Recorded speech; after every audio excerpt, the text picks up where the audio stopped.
first cars were within shouting distance of the designated service point back at the Kumakwane race headquarters when there was a change at the front of the field. A fuel pump problem delayed Anthony Taylor and Robin Houghton, and Team Castrol Toyota teammates Duncan Force and Rob Howie slipped into the lead. Taylor and Houghton were only seconds behind in a Castrol Toyota Hilux that was carrying the scars of battle. The pair only had a couple of minutes in hand over championship leaders Chris Visser and Jaapie Badenhorst and were continuing to push hard. The route had turned out to be a lot tighter and a lot more technical than anticipated, and the leading teams had been on the road for nearly 4 hours. It had not taken long for the Toyota Desert Race to live up to its reputation as a test for man and machinery.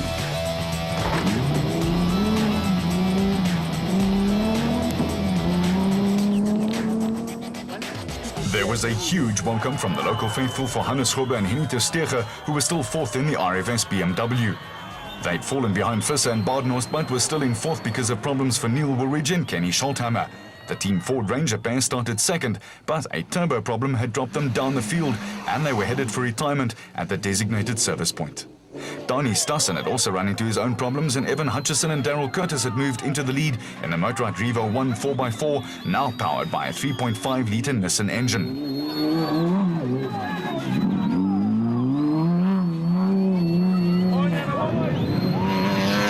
Navarra of Thomas Rundle and Johan Moore had also dropped back one place among the production vehicles and was under threat from Shamir Voriyawa and Siegfried Rousseau, who had enjoyed a good morning and had moved from 5th to 2nd among the special vehicles.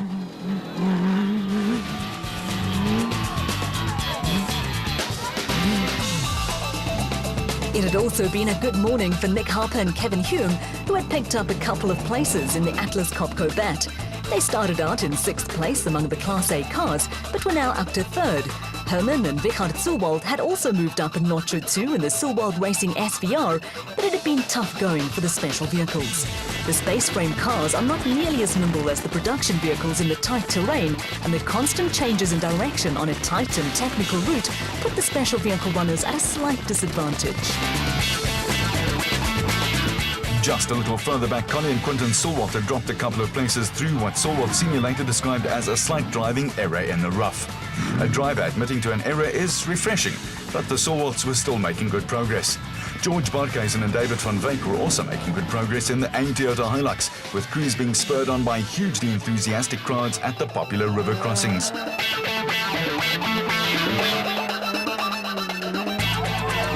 Willem and Dana Vos were having their first taste of a Toyota Desert Race and politely moved over to allow the hard-charging Colin Matthews and Alan Smith past in the Century Racing CR3.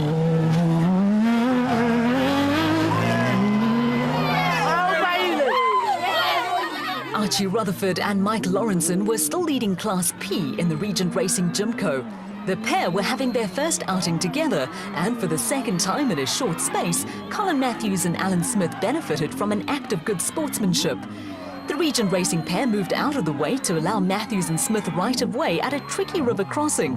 Rutherford and Lawrenson quickly followed the Century Racing pair through, with Class D leaders Dion Fenter and Ian Palmer next on the scene in the 4x4 Mega World Toyota Hilux, which had a tight hold on Class D.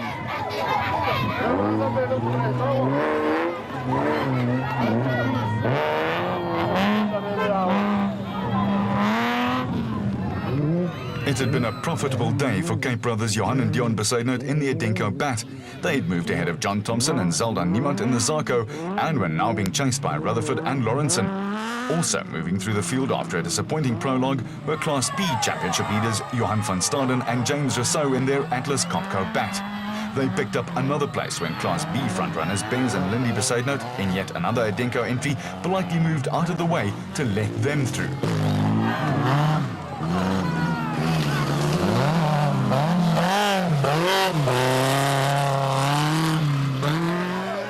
For Gary Berthold and Andre Vermeulen, there had been an adventurous twist to the morning.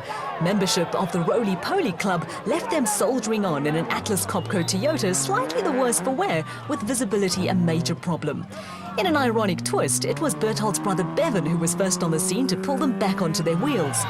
Behind the Atlas Copco Toyota, the SP Class Toyota Hilux of Peter Ruthven and Rudy Brits had been caught by Malcolm Koch and Johan Berger, who now had the lead in Class E.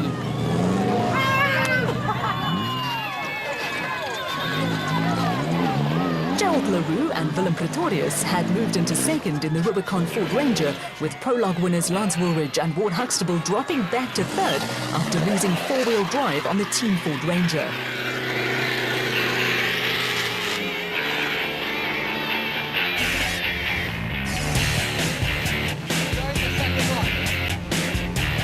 It was an uphill battle. Back at the designated service point, there was a flurry of activity in the Toyota pits when Anthony Taylor and Robin Houghton and Duncan Foss with Rob Howie arrived at the same time for their compulsory 15-minute stop. 2Ks from the end, just out the riverbed. Well, it started from about 160 kilometers. We had a bit of fuel pump problem. But at the riverbed, 2Ks from the end, it just died on us. And that's when Duncan got past. So I don't know, hopefully we can get it going again and run it till the end. The whole route is just left and right all the way. Unbelievable. But it's very narrow and very bushy, but it's lekker. I enjoy it. It's one of the toughest desert races that I've done up to now. It was very tight. I think it took us 4 hours for this 250 kilos, so that shows you. So is lekker rof as jy, ek weet nie, klippe en goed is daar baie, maar dit is lekker, ek geniet dit. Vanoggend die eerste 50 kilos het ons baie mooi stadig gery en net vir pap wiele bietjie misgery. Maar dit het gewerk. So ons is toe later by die voorste klas E weg, die Ford verby. En ons het hom nog nie weer gesien nie en verder gaan dit goed, ons geniet dit. About 30 k's out, we just clipped the bush on the inside and it fell on its side. It took us about 5 to 10 minutes to get it back on, but other than that, it's going fine. We'll try and just catch up now again. Yeah, unfortunately we broke the wastegate on the turbo. So it's turning into a bit of a long day for us, but hopefully the guys can fix it and we get back out there and at least finish the day. Matters were a whole lot calmer in the pits for special vehicle race leaders Evan Hutchison and Daryl Curtis and the second place total porter Archimia Variawa and Siegfried Brissot. Both crews had picked up places through the morning and biker Curtis could not contain his enthusiasm for racing on four wheels.